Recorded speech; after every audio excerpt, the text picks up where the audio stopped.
pagi Pak Aryo dan teman-teman semuanya. Pada pagi hari ini kami akan mempresentasikan pada bab 8 yang berjudul Pendidikan dan atau Pelatihan pasal 41 sampai dengan pasal 44. Kami dari kelompok 7 yang beranggotakan saya sendiri Azelfa Krisvin Alfani dan teman-teman saya Andi Sugiono, Salsabila Ramadhani, Regina Levianti, dan Nurliusa Aprilia. Bagian yang pertama, pasal 41 mengenai pengungkapan informasi peserta pendidikan dan atau pelatihan.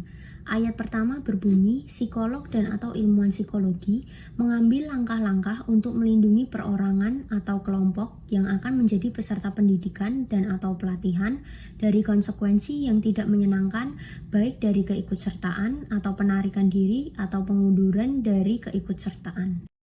Pasal 41 ayat 2, psikolog dan atau ilmuwan psikologi tidak meminta peserta pendidikan dan atau pelatihan untuk mengungkapkan informasi pribadi mereka dalam kegiatan yang berhubungan dengan program yang dilakukan, baik secara lisan atau tertulis, yang berkaitan dengan sejarah kehidupan seksual, riwayat penyiksaan, perlakuan psikologis dari hubungan dengan orang tua, teman sebaya, serta pasangan ataupun orang-orang yang signifikan lainnya. Hal tersebut tidak diberlakukan kecuali jika program ini menjadi satu cara atau pendekatan yang dianggap penting dan tepat untuk dapat memahami, berempati, memfasilitasi pemulihan, dan atau memampukan peserta untuk menemukan pendekatan, penanganan yang tepat bagi isu atau kasus khusus tersebut. Selanjutnya pasal 41 ayat 3, bila pengungkapan informasi pribadi yang peka harus dilakukan, hal tersebut harus dilakukan oleh psikolog dan atau ilmuwan psikologi yang terlatih untuk memastikan kebermanfaatan maksimal, mencegah dampak negatif dari hal tersebut, serta untuk tetap memastikan tidak diungkapkannya informasi pribadi tersebut dalam konteks lain di luar kegiatan ini oleh semua pihak yang terlibat. Lalu ada contoh kasus pada pasal 41. Seorang psikolog di suatu pelatihan tidak meminta pesertanya untuk mengungkapkan informasi pribadi mereka saat melakukan pendekatan terhadap peserta. Pasal 42. Kewajiban peserta didik dan atau pelatihan untuk mengikuti program pendidikan yang disyaratkan.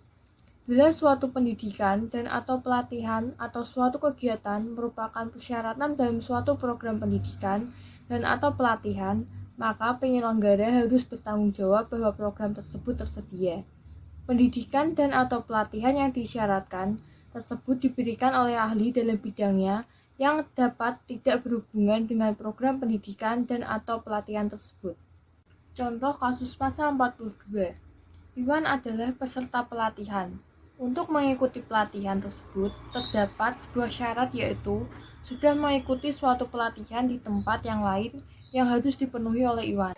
Pasal 43 mengenai penilaian kinerja peserta pendidikan dan atau pelatihan atau orang yang disupervis. Ayat pertama berbunyi, psikologi dan atau ilmuwan psikologi dalam bidang pendidikan, pelatihan, pengawasan, atau supervisi menetapkan proses yang spesifik dan berjadwal untuk memberikan umpan balik kepada peserta pendidikan dan atau pelatihan atau orang yang disupervisi. Informasi mengenai proses tersebut diberikan pada awal pengawasan. Ayat 2 berbunyi, psikologi dan atau ilmuwan psikologi mengevaluasi kinerja peserta pendidikan dan atau pelatihan atau orang yang disupervisi berdasarkan persyaratan program yang relevan dan telah ditetapkan sebelumnya. Contoh kasus, ada seorang psikolog di suatu tempat pelatihan. Psikolog tersebut menetapkan jadwal suatu program di awal pengawasan. Psikolog tersebut juga melakukan evaluasi kinerja para peserta pelatihan berdasarkan persyaratan program yang telah ditetapkan. Selanjutnya pasal 44. Keakraban seksual dengan peserta pendidikan dan atau pelatihan atau orang yang disupervisi. Ayat 1. Psikolog dan atau ilmuwan psikologi tidak terlibat dalam keakraban seksual dengan peserta pendidikan dan atau pelatihan atau orang yang sedang disupervisi.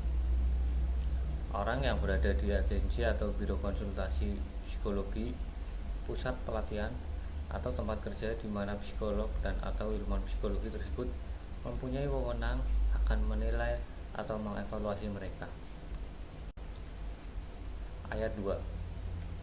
Bila hal di atas tidak terhindari karena berbagai alasan, misalnya karena adanya hubungan khusus yang telah terbawa sebelumnya, tanggung jawab tersebut harus dialihkan pada psikolog atau ilmuwan psikologi lain yang memiliki hubungan netral dengan peserta untuk memastikan objektivitas dan meminimalkan kemungkinan-kemungkinan negatif pada semua pihak yang terlibat. Contoh kasus pasal 44, yaitu Clara adalah seorang psikolog di suatu tempat pelatihan dan John adalah seorang peserta pelatihan di tempat tersebut.